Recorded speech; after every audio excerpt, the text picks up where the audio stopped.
Bismillah. Assalamualaikum warahmatullahi wabarakatuh. Waalaikumsalam warahmatullahi wabarakatuh. Ustadz, saya mau tanya amalan yang baik buat ibu yang sudah meninggal, karena selama ibu hidup di dunia saya belum bisa memberikan kebahagiaan kepadanya. Terima kasih.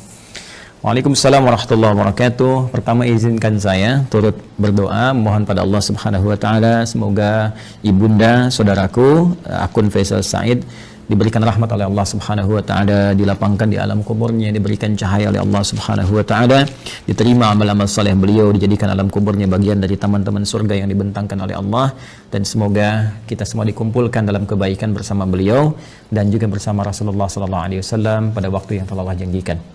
Selanjutnya, baik terkait dengan pertanyaan ini, saya juga berbahagia bahwa Masya Allah ada pertanyaan dari Anda seperti ini menunjukkan satu bagian yang tidak mudah didapati sebagai rasa cinta dari anak kepada orang tua, karena tidak semua anak bisa memiliki perasaan semacam ini.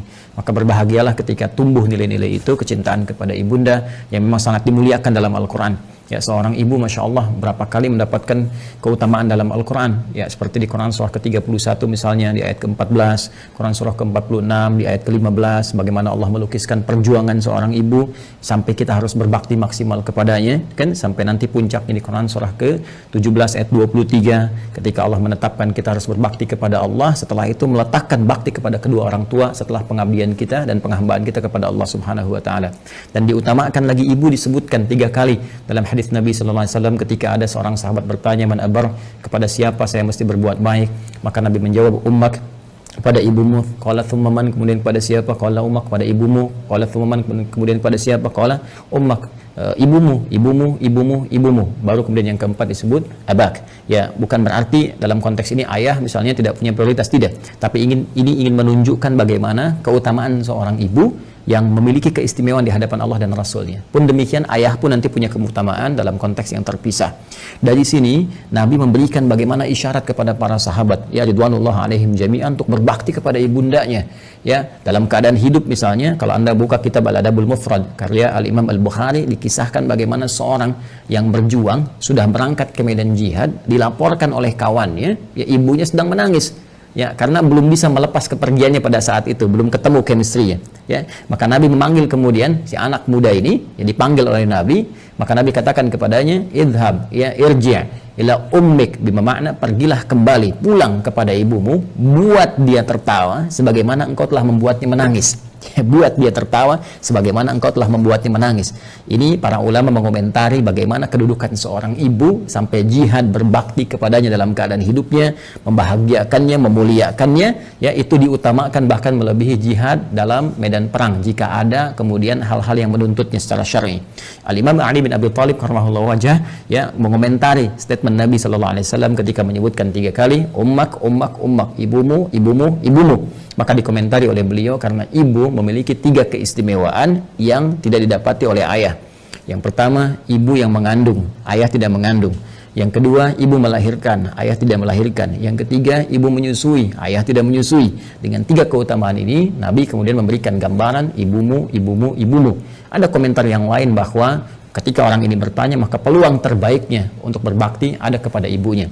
Sehingga Ibnu Abbas radhiyallahu ta'ala anhuma ketika didatangi oleh seseorang di masa beliau menjadi mufti, ya, aku punya persoalan, aku punya maksiat yang cukup tinggi aku kerjakan, bagaimana cara bertobat kepada Allah Subhanahu wa taala? Ibnu Abbas kemudian berkata, apakah engkau masih punya ibu?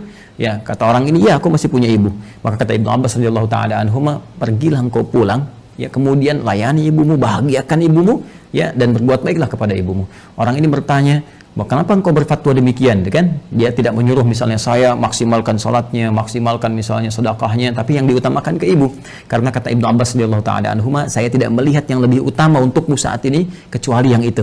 Inilah bagaimana kejeniusan Ibnu Abbas radhiyallahu taala anhuma, karena memang dalam narasi-narasi ayat-ayat Al-Qur'an firman Allah Subhanahu wa taala, kedudukan membahagiakan berbakti kepada ibunda itu langsung ditempatkan oleh Allah Subhanahu wa taala setelah penghambaan kita kepada Allah. Wa qadha rabbuka alla ta'budu illa iyyah wa bil walidaini ihsana. Kepada kedua orang tua kita wajib berbuat baik di tempat setelah penghambaan kepada Allah. Dan di antara kedua orang tua ini, ibu menempati posisi yang sangat tinggi.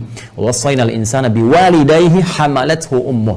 Jadi ketika 2 ini disebutkan, Kata Allah di Quran surah 31 di ayat ke-14, dan kami wasiatkan kepada ke seluruh anak-anak itu untuk berbakti kepada kedua orang tuanya. Siapa di antara mereka kalau mau didahulukan? Ya hamalathu ummu, maka prioritaskan ibumu dulu, ya kan? Ayah juga kita hormati, ya, kita istimewakan, tapi ibu di sini dalam konteks kita ada pertanyaan, ibu mendapatkan kedudukan yang sangat luar biasa. Demikian di Quran surah ke-46 ayat 15. Nah, ini yang paling menarik dalam konteks kehidupan. Allah, Rasulullah SAW meminta kita memaksimalkan, orang banyak berbuat baik, tapi tidak sedikit orang-orang yang bisa memaksimalkan itu setelah ibunya wafat. Dan Anda termasuk yang dianugerahi oleh Allah Subhanahu wa taala kemampuan, keinginan dan azam untuk berbuat baik ibu walaupun telah wafat. Maka berbahagialah. Di antara caranya ada yang Nabi SAW sampaikan, bahkan disebutkan dalam hadis riwayat Muslim sampai dengan 9 lafaz. Saya sebutkan hadisnya, qala Rasulullah sallallahu alaihi wasallam, idza matal insanu atau idza matal abdu. Ya, kata Nabi SAW, jika seorang manusia yang biasa beraktivitas. Jadi insan itu, kata insan disebutkan 65 kali dalam Al-Quran, menunjuk pada term manusia dengan totalitas aktivitasnya.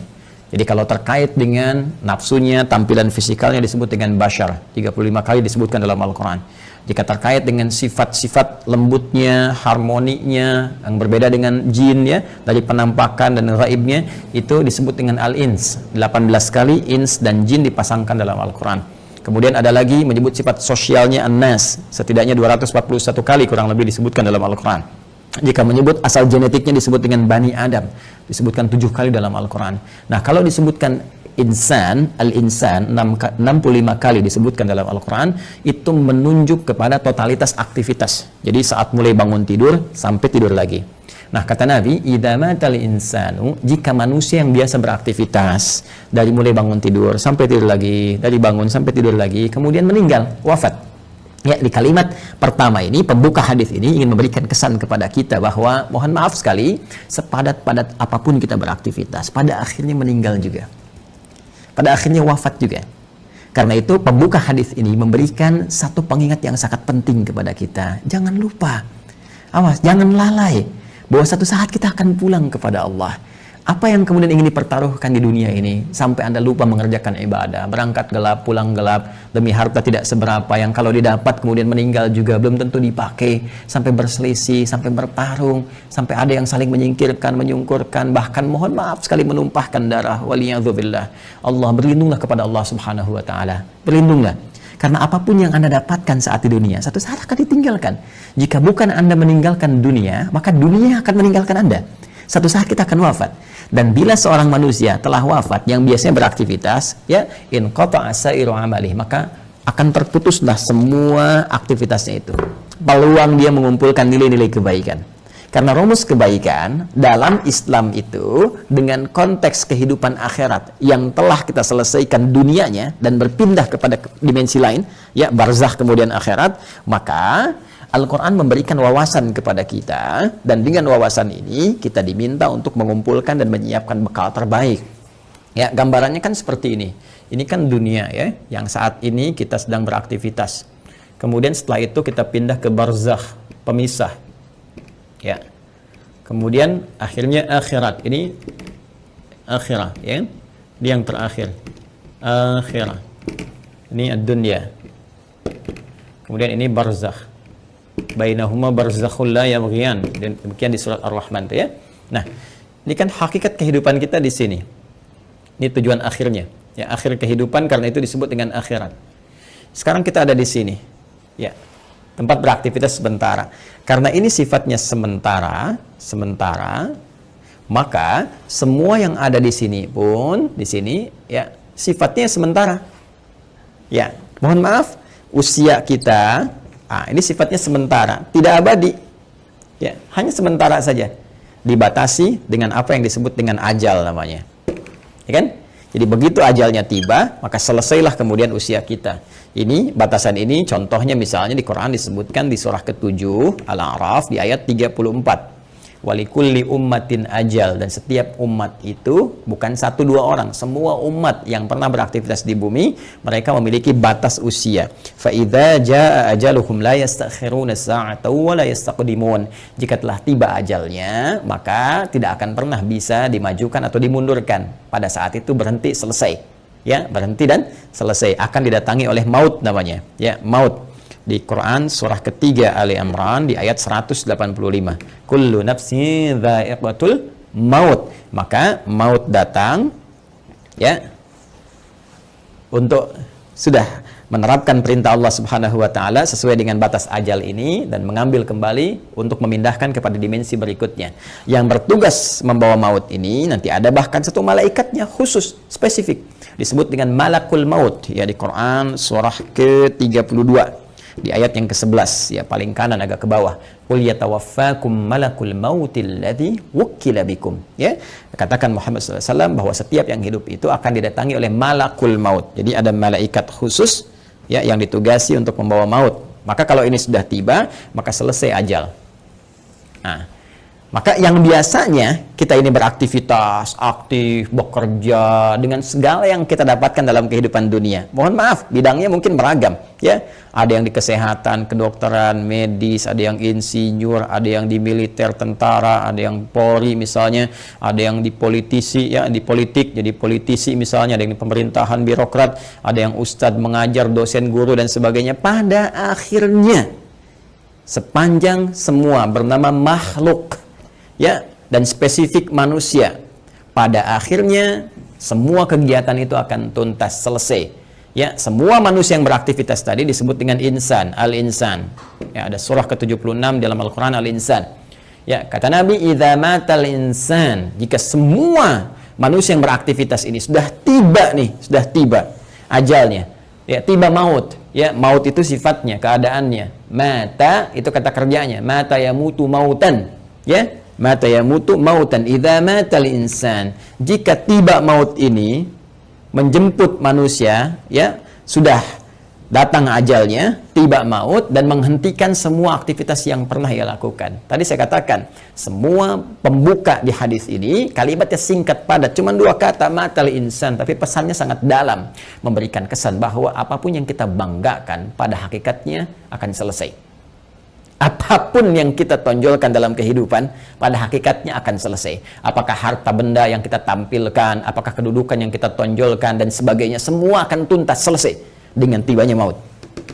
Ya, karena sifatnya kehidupan kita di dunia ini sementara, maka usia pun sementara, bekalnya pun sementara. Silakan Anda kumpulkan sampai banyak bermewah-mewah misalnya, mohon maaf kendaraan banyak yang mewah, pakaian mewah, pada akhirnya meninggal nggak dibawa. Ya, alam kubur itu tempatnya hanya setempat seukuran jasad kita saja. Nggak ada seukuran rumah Anda, seukuran mobil Anda untuk memasukkan semua aset Anda. Tidak selesai, kawan. Karena itu sering-kali merenung, sering-sering merenung. Pada akhirnya, apa sih yang mau dicapai di kehidupan dunia ini? Kalau kita memang akan berpindah. Dan setiap tempat yang disinggahi, fitrahnya membutuhkan bekal. Ya, Anda saja di dunia, saya sering katakan, dalam konteks kehidupan dunia saja, misal, saat ini saya ada di Bekasi misalnya, ya kan? Saya akan pergi di satu provinsi yang sama, ya. Misalnya ke Bandung lah, sama-sama Jawa Barat misalnya. Atau ke tetangga ke Jakarta misalnya. Ya.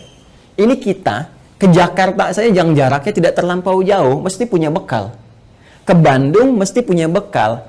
Apatah kalau saya ingin ke Sumatera, kalau saya ingin ke Papua, atau saya ingin keluar Indonesia misalnya, pasti harus punya bekal. Mustahil berpindah tempat, ruang, dan waktu tanpa bekal memadai yang kita bawa. Itu mustahil. Ya. Nah, kalau dalam konteks keduniaan saja mesti punya bekal, maka bagaimana dengan dimensi yang berbeda? Dunianya kita tinggalkan. Ini kan kalau dari sini masih ke Malaysia, masih dunia, ya kan? Ke Amerika masih dunia. Ini sekarang kita meninggalkan dunia. Bahkan pengumuman disampaikan telah meninggal dunia. Artinya meninggalkan dunia, maka mutlak mesti punya bekal. Dan di dalam konteks keduniaan saja, bekalnya bisa beda. Saya pergi ke Arab, di Arab mungkin kulturnya beda, makanan pokoknya tidak sama, maka bekal yang dibawa pun akan menyesuaikan dengan itu.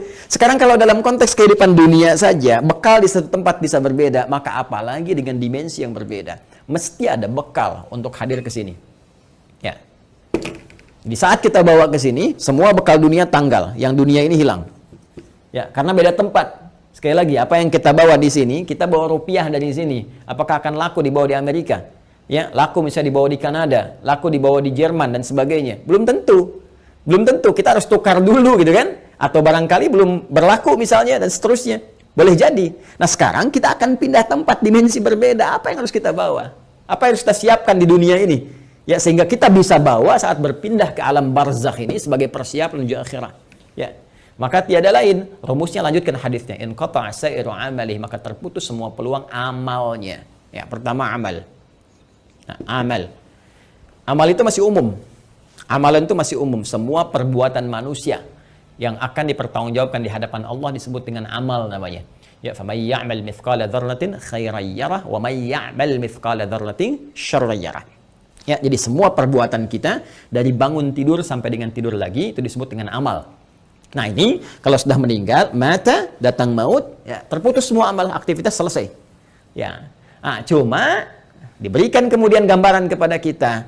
Ada amal ini yang saat dikerjakan itu dicatatkan punya nilai. Yang nilai ini menjadi bekal yang akan dibawa ke dimensi selanjutnya, ke ruang selanjutnya setelah kita wafat. Singkatnya dibawa ke alam barzakh, bahkan sebagai bekal menuju akhirat. Dan ini bisa kita siapkan saat di dunia.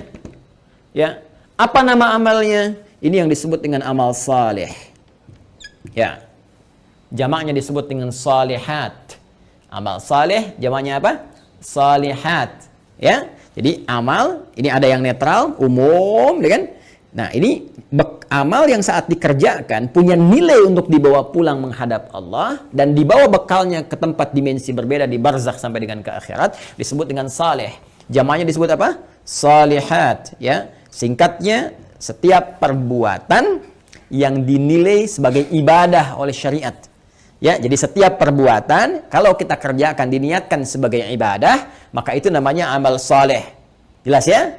Baik, jamaknya disebut dengan apa? Salihat. Ya, muncul Quran surah ke-103 misalnya Allah firmankan, ya, di surat Al-Asr, wal 'asr innal insana lafi khusr illa alladzina amanu wa 'amilus shalihat. Nih, ya, wal 'asr, demi waktu, momentum, ya, yang Allah berikan kepada setiap manusia untuk beraktivitas. Nih, dikasih kesempatan dari pagi kan, bahkan dari bangun tidur sampai tidur lagi silakan beraktivitas. Tapi kalau aktivitasnya cuma mengejar dunia saja, kata Al-Quran berpotensi rugi. Karena saat dia meninggalkan dunia, fakir, dia nggak punya bekal. Ya, ada di antara mereka yang cerdas. Mereka beraktivitas, mengerjakan dunia. Bahkan kaya dalam kehidupan dunianya. Kaya, mobil punya, kendaraan cukup baik, di rumah baik juga, Masya Allah. Tapi yang paling menarik, mereka juga punya persiapan-persiapan akhiratnya. Apa itu? Illalladzina amanu wa amilus shalihat. Ya, kecuali orang-orang yang cerdas, mereka beriman, yakin di antara keimanan mereka selain iman kepada Allah, iman kepada Rasulullah, mereka pun yakin iman tanpa ragu ada kehidupan setelah wafat. Ya, makanya rukun iman kan ada 6. Ya, rukun iman yang kelima kan apa? Iman pada hari akhir. Hari akhir itu implementasinya yakin kita akan meninggal, yakin akan dihisab. Karena kita yakin kita punya iman, kita siapkan. Itu cara memahaminya. Karena itu orang cerdas menyiapkan setelah wafatnya ada kehidupan. Anda yakin nggak? Kalau Anda nggak beriman, nggak usah komen. Tapi kalau Anda yakin Anda beriman, Anda siapkan. Keyakinan kita memberikan dorongan kepada kita untuk menyiapkan bekal setelah kita wafat. Apa yang mau kita siapkan? Allah saking rahmannya memberikan bocoran kepada kita, bimbingan kepada kita. Nih, siapkan bekal ini. Ini bekal yang cuma satu-satunya dibawa saat kita wafat. Apa itu? Wa amilus shalihat. Ini dia. Amal-amal saleh.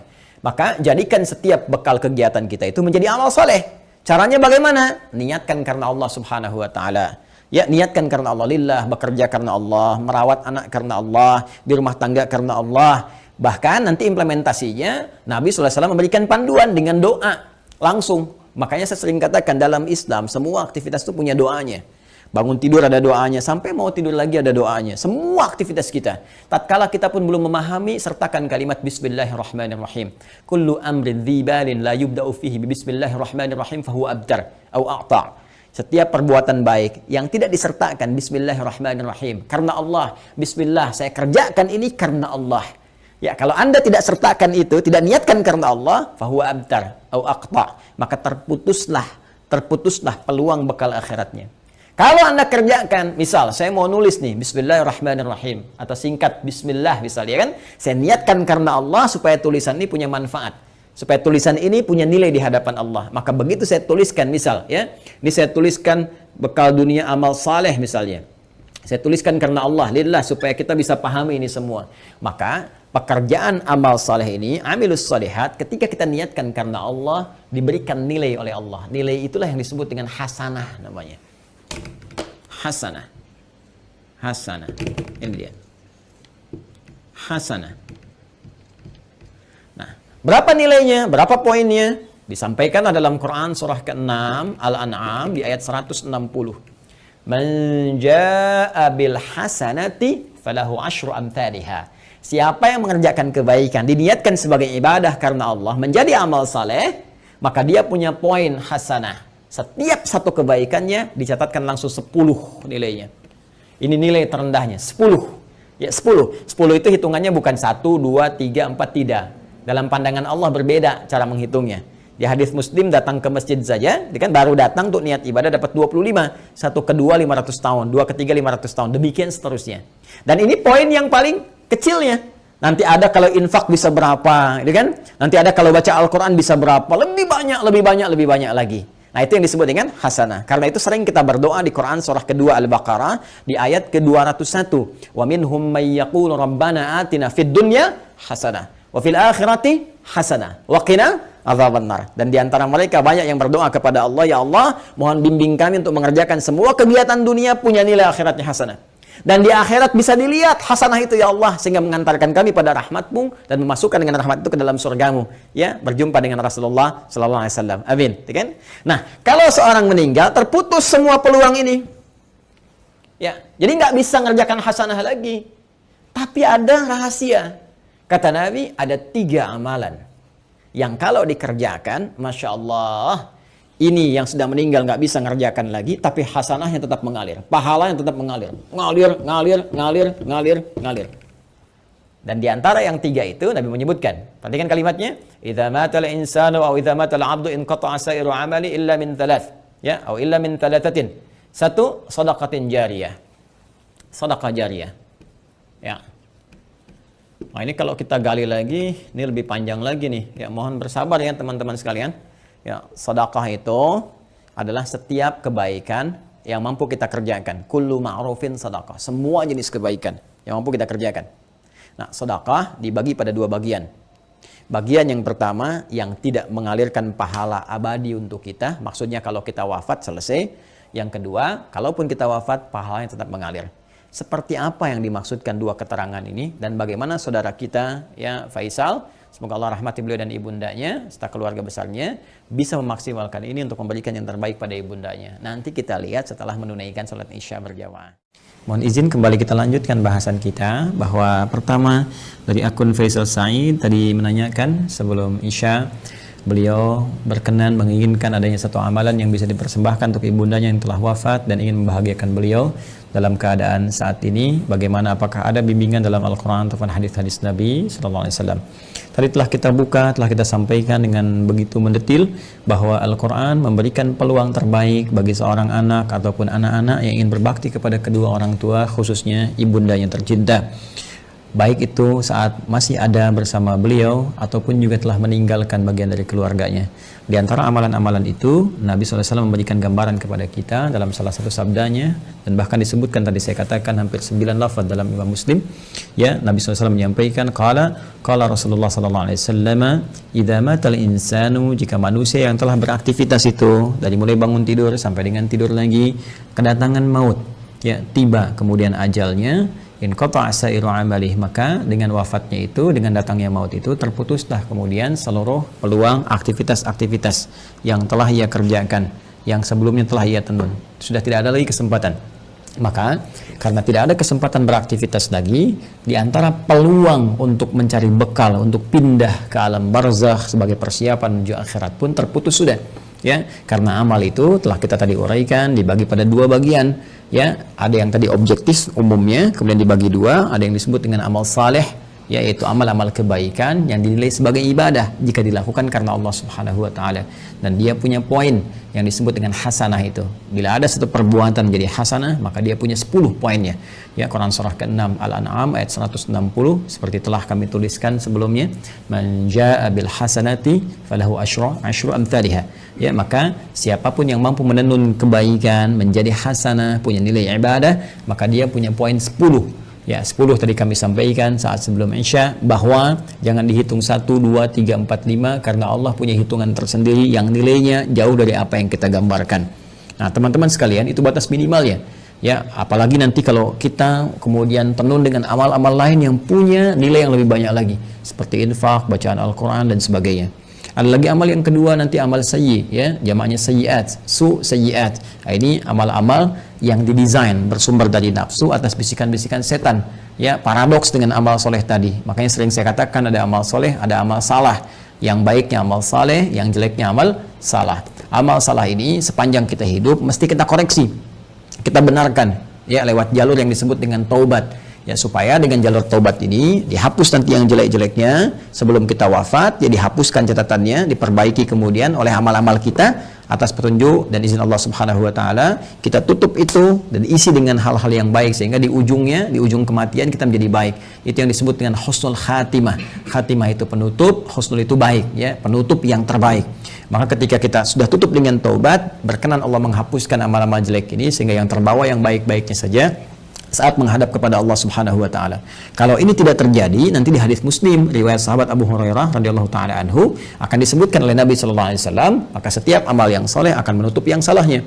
Ya, misal nanti yang ini salat, yang ini misalnya senang bikin hoax, maka yang salatnya akan menutup perbuatan hoaxnya. Yang ini misalnya puasa, yang ini senang berselisih, maka yang puasa akan menutup selisihnya. Demikian seterusnya sampai ditimbang nanti. Bahkan ada orang yang bangkrut disebut dengan muflis, ya, disebut dengan muflis. Jadi begitu habis amal salehnya, masih ada amal salahnya, maka bangkrut dia karena nggak punya lagi penutup. Ya, habis modalnya ini, tersisa keburukannya, maka diambillah kejelekan orang-orang dizalimi, ditimpakan kepadanya, dilemparkan ke neraka. Itu yang disebut dengan muflis. Waliyadzubillah, kita berlindung kepada Allah Subhanahu wa taala dari perbuatan tadi.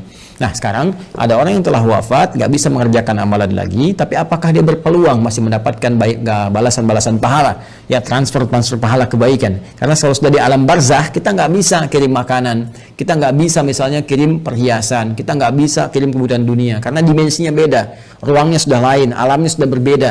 Yang harus kita kirimkan kepada mereka adalah bekal real yang mereka butuhkan. Nah, kata Nabi, ada 3 peluang yang mungkin didapatkan oleh mereka yang telah wafat, ya, walaupun mereka telah meninggal dunia dan tidak beramal lagi. Yang pertama tadi telah kita singgung, sedekah jariyah. Ya, sedekatin jariyah, yaitu amal-amal kebaikan yang pahalanya tetap mengalir. Ya, saya ulang, amal-amal kebaikan yang pahalanya tetap mengalir. Jadi, pertama, teman-teman, sedekah ini adalah gambaran dari semua perbuatan-perbuatan baik. Ya, dalam fikih disebut dengan kullu ma'rufin sedekah. Semua perbuatan baik yang mampu dikerjakan itu disebut dengan sedekah. Karena itu zakat dalam Al-Qur'an disebut juga dengan sedekah. Ya, khudz min amwalihim sedekah. Ambil dari zakat yang telah masuk, ya, nisabnya, haulnya, ambil itu, ya, sebagai bagian dari perbuatan baik. Sedekah yang membuktikan kebenaran iman. Jadi sedekah itu bisa diartikan pembuktian kebenaran, sesuatu yang baik, sesuatu yang jujur, dan nilai-nilai kemuliaan. Itu diantara makna sedekah. Karena itu kenapa perbuatan baik disebut dengan sedekah? Ini pertama pembuktian dari keimanannya. Jadi iman itu implementasinya kebaikan-kebaikan. Untuk membuktikan kita beriman, maka diminta oleh Allah kepada kita semua membuktikan lewat amalan baik. Karena itu lisan diminta berkata baik, tangan bekerja baik, kaki melangkah pada yang baik. Itu pembuktian iman. Karena itu orang beriman mustahil berbuat yang tidak baik. Karena itu kata Nabi, la yasrikul mu'min, indama yasrik fahuwa mu'min. Mustahil orang beriman itu korupsi, orang beriman itu mencuri. Ketika mencuri ada iman dalam dirinya. Maksudnya Nabi mempertanyakan, imannya kemana sampai bisa mencuri? Imannya kemana sampai bisa berbuat maksiat, kan? Jadi iman itu akan mendorong kita berbuat baik. Karena itu semua perbuatan baik disebut dengan apa? Sedekah. Nah, perbuatan baik yang disebut dengan sedekah ini dibagi 2 bagian. Ya, dibagi 2 bagian. Ada yang disebut dengan sedekah tsabitah. Ya, saya hapus dulu ini. Sedekah tsabitah. Ya, sedekatun, sedekah. Ada yang disebut dengan tsabitah. Ya, tsabitah itu sudah yang tetap, berhenti gitu kan? Atau waqifah, berhenti sampai di situ. Ya, berhenti saja sampai di kehidupan dunianya. Maksudnya apa? Saat dia beramal di dunia, saat hidup dituliskan pahalanya. Tapi ketika wafat selesai, waqifah, thabitah, berhenti sampai di situ saja. Dalam konteks kehidupan dunia saja. Saat dia beramal. Jadi saat dia hidup di dunia, kemudian misalnya dia salat nih. Ya, si A misalnya salat. Kemudian dia ketika menunaikan salat kan dituliskan pahalanya. Ya, ketika ikhlas tunaikan tuliskan pahala. Misal dapat pahala sekian kan.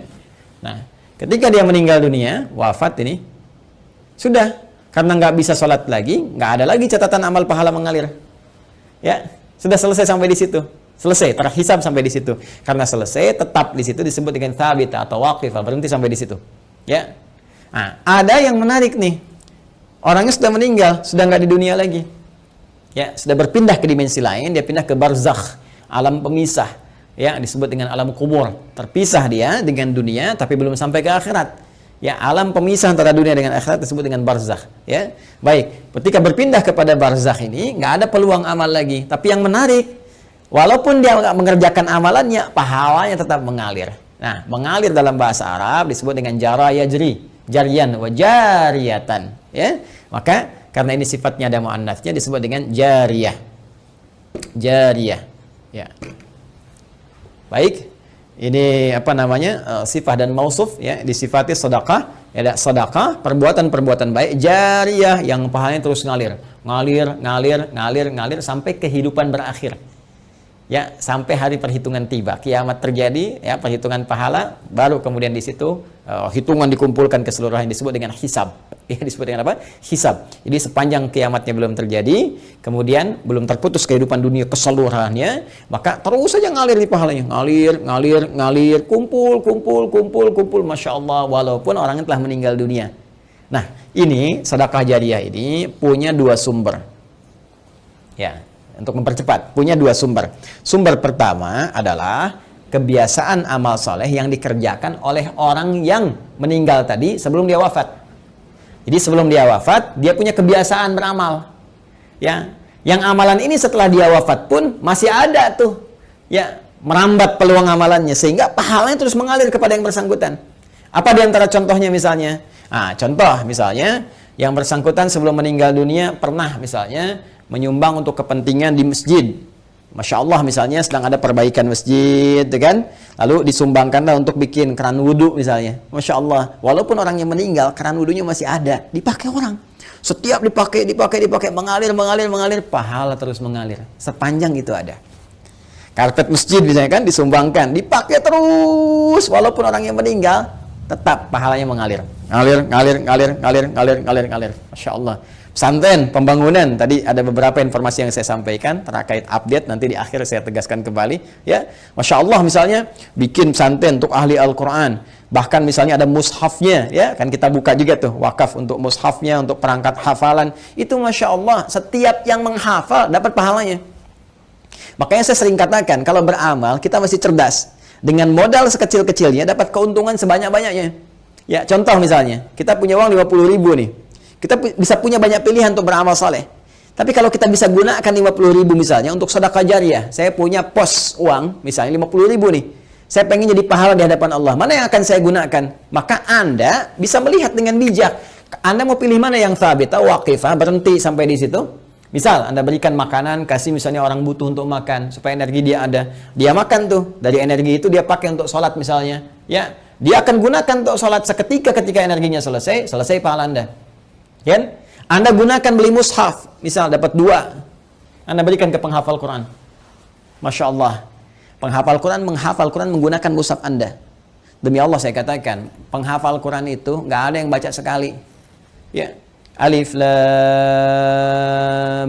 mim, dzalikal kitabu, bukan menghafal. La raiba fi, dzalikal kitabu la raiba fi, hudal lil muttaqin, dzalikal kitabu la raiba fi, hudal lil muttaqin. Saya mau tanya pada Anda, berapa kali dia mengulang? Berapa kali dia mengulang-ulang? Dan yang paling dahsyatnya, bukankah bacaan Al-Quran itu dinilai berdasarkan hurufnya? Bukan ayatnya. Bukan jumlah ayatnya, tapi jumlah hurufnya. Man qara'a harfan min kitabillahi falahu 10 hasanat. Siapa yang membaca satu huruf saja dari kitab Allah, dia mendapatkan setiap hurufnya 10 kebaikan. Dan berapa banyak pengulangan disebutkan oleh penghafal Al-Quran. Jadi dengan modal 50.000 itu berapa banyak pahala dapatkan. Nah, kadar Allah, si A ini misalnya dapat 2 orang nih, si A dengan si B sudah hafal dia dua-duanya. Dipakai jadi imam, Masya Allah, ngajarkan lagi, ini merambat lagi. Mushafnya masih ada, diwariskan lagi pada orang lain. Allahu Akbar, lahir dari sini misalnya 10 santri, sini 10 santri, ini punya murid lagi, modal cuma 50.000, berapa yang didapatkan? Maka dari itu cerdas-cerdas saat hidup mencari apa yang kira-kira bisa mendapatkan jariah di sini. Ya, tidak harus dengan harta, bisa dengan tenaga. Makanya kalau ada misalnya ya kegiatan di masjid, ikut di situ kan, dengan tenaga kita atau dengan sebatas yang kita mampu dan sebagainya ya, apa yang bisa kita lakukan. Ini jariah.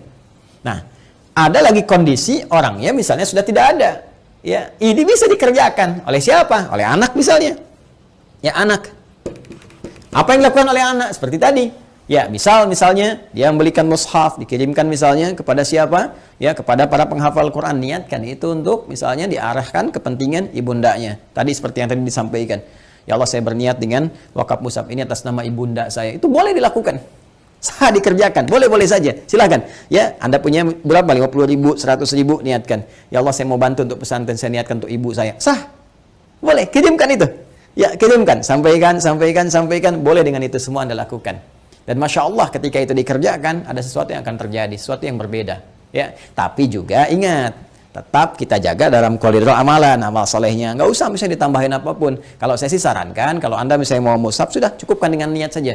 Ya, dengan niat dalam hati kita bahwa ini kita niatkan untuk kepentingan ibunda saya. Ya, ini Anda nggak harus cantumkan misalnya, ya taruh foto misalnya, atau taruh ini, taruh itu nggak diperlukan menurut saya. Ya, walaupun mungkin ada pandangan berbeda, kita hormati. Tapi bagi saya pribadi, cukupkanlah seperti itu apa adanya. Sehingga dengan orang-orang membaca pun akan tercukupkan bagi pahala apa itu mengalir dengan izin Allah Subhanahu wa Ta'ala. Ya. Allah Ta'ala alam bisawab. Ini bagian yang pertama, sedekah jariyah. Satu. Ya. Kemudian yang kedua, teman-teman sekalian, bisa dalam bentuk ya ilmin yuntafa'u bihi, ilmu yang bermanfaat.